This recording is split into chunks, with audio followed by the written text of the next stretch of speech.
Hi everyone. I've eaten too much chocolate from all our little celebrations this week. But today we're looking at methods used to resolve civil disputes that aren't by going through the court. So essentially, we're looking at methods or alternative methods to resolve our civil issues or our civil wrongs. Okay, so you can see here that it's at the bottom of the study design. The reason we've done this video early is because it's actually hard to understand this concept here, VCAT and CAV, without understanding what methods they use to resolve a civil dispute. So you need to know mediation, conciliation, and arbitration, and how you'd actually use them. Okay, so you have a dispute between someone. It's a civil matter, so that means that you've wronged them in some sort of way, or they've wronged you in some sort of way.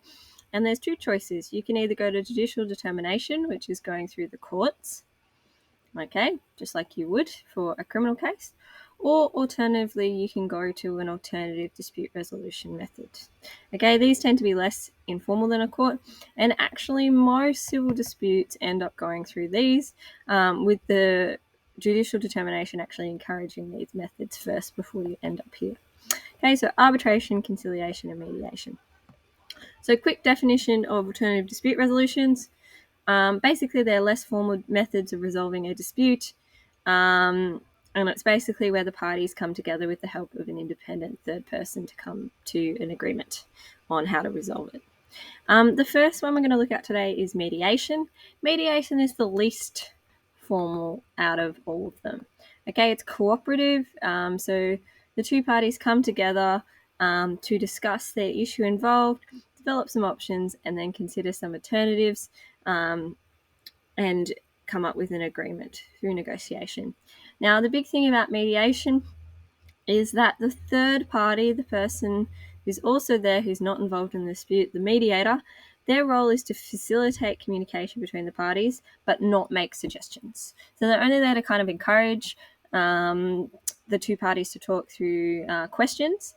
They're not there to make a resolution, and they're not there to make suggestions. So the mediator is only encouraging a conversation between the two parties.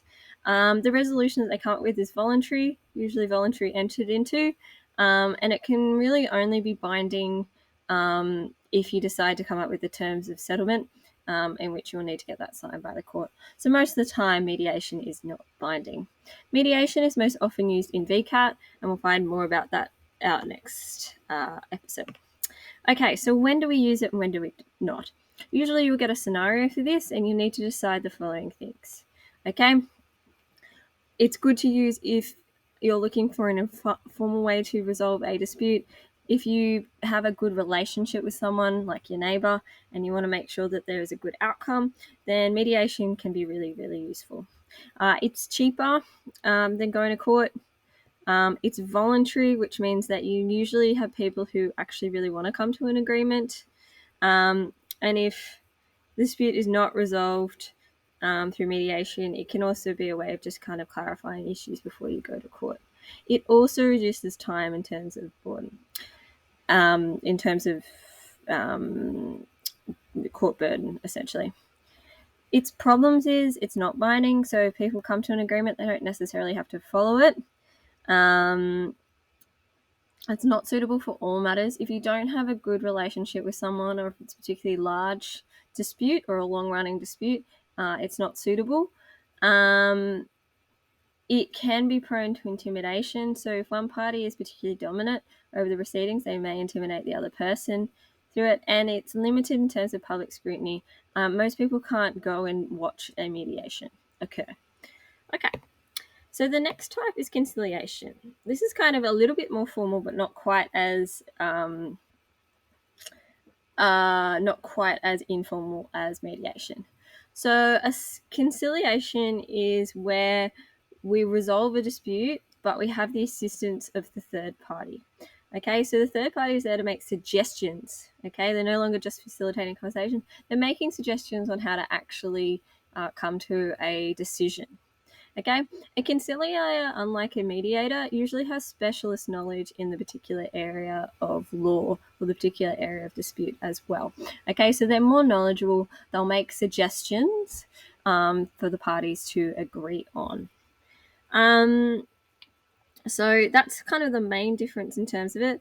The third party is there to facilitate both the communication and to offer suggestions and solutions. Again, it's voluntary. However, they can take on the advice of the conciliator, and it may again be only enforceable if it's entered to with the terms of settlement.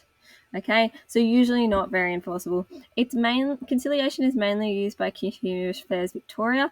We'll talk about what that looks like again next lesson. Okay, so usually not enforceable, but with someone who makes suggestions. Okay, when do you use it, or what are some of the strengths? Well, I'm going to move my head a little bit. Again, it's informal, so it's good for if you have an okay relationship with someone. It's cheaper than court proceedings. The big benefit here is if you're looking for expertise from someone, the conciliator is usually expert in that area of law. And it's more cooperative and less competitive than a court. Okay, so it tends to generate better outcomes than a court, or less ill will. Conciliation, or some of the weaknesses, it can actually add delays. If conciliation doesn't work out, then you're still going to end up going to court. Conciliation again relies on that idea of goodwill, like people actually taking on the suggestions and coming to a decision. There may not be like a final solution, and the conciliator can't actually make one or make a binding one. So again, there's problems around like the idea that conciliation is not binding, but it may be beneficial to someone if they're looking for some sort of suggestions. Okay, the last one we look at is arbitration. Arbitration is the most formal without actually going to court. You have what is known as an independent arbitrator. So there's someone who's an expert, and what they'll do is they'll listen to both sides and then make a final binding decision. So almost like a mini court case. Normally there's two disputing parties. The arbitrator will listen to the evidence, listen to the arguments for and against the case, and then finally come up with the decision. The resolution is binding. The arbitrator will usually give some sort of award, and usually this is for claims of less than $10,000 in the magistrate's court if it's used there. Okay, often it's used if you don't have a good relationship with someone, so it's good to have a binding decision to ensure that they actually go forward with that decision. It's still informal and faster than court.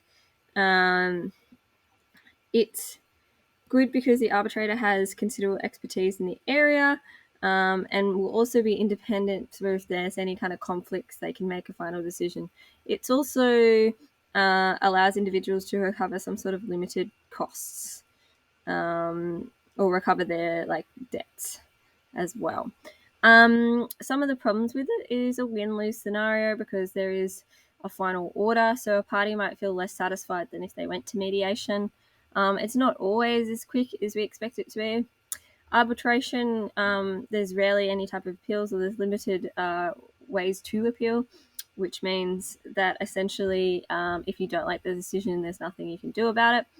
And lastly, arbitration is more expensive than other forms of dispute resolution methods. Okay, so it's not as cheap as mediation and conciliation. All right, so when you're looking at these three methods, things to think about are essentially, what is the relationship with the parties? What is the cost? What outcome do you want? And whether or not it's binding. All right, thank you, Year 12.